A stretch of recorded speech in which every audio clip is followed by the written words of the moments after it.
खानदेश शिक्षण मंडळाच्या अध्यक्षपदी विनोद अग्रवाल 1130 मते मिळवून 81 मतांच्या आघाडीने निवडून आले आहेत.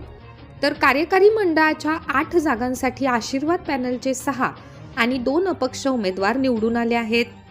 अध्यक्षपदासाठी 7 जण रिंगणात होते. त्यात विनोद अग्रवाल आणि लालचंद सैनानी यांच्यात चुरस होती. सैनानी यांना 1049 मते मिळाली. यात अक्षय अग्रवाल 276, बोरसे विजय जगन्नाथ 277, डॉक्टर रवींद्र कुलकर्णी 241, राकेश माहेश्वरी 227, विक्रम शहा यांना 142 मते मिळाली. 314 मते अवैध ठरली. विश्वस्त पदासाठी वसुंधरा लांडगे चौथ्यांदा निवडून आल्या असून त्यांनी 2146 मते मिळवली. पुरुषोत्तम शेटे यांनी 1146 मते मिळवली. 359 मते बाद ठरली. तर उपाध्यक्ष पदासाठी माधुरी पाटील 1856, कमल कोचर 1888 हे दोन्ही विजयी झाले. तर सचिन बुधा पाटील 1194 हे पराभूत झालेत.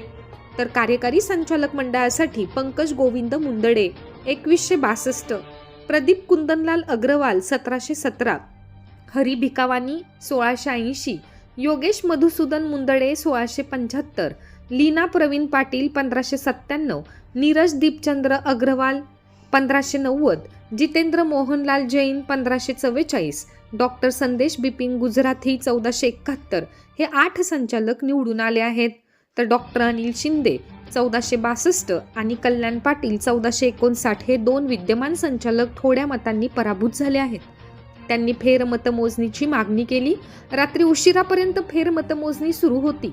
वा मंडळाचे अध्यक्ष डॉक्टर अविनाश जोशी यांना खाशी मंडळात मोठ्या फरकाने पराभव पत्करावा लागला. माजी संचालक दिलीप जैन व प्रवीण जैन, विद्यमान अध्यक्ष जितेंद्र झाबक यांना देखील पराभवाला सामोरे जावे लागले.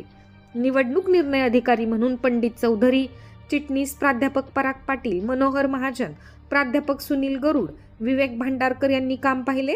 सकाळी 8 वाजता मतमोजणीला सुरुवात झाली. 8 टेबलवर 48 कर्मचाऱ्यांच्या मदतीने एकूण 4 फेऱ्यांपैकी मतमोजणी प्रक्रिया पूर्ण केली. विजयी उमेदवारांची घोषणा होताच समर्थकांनी प्रचंड जल्लोष केला.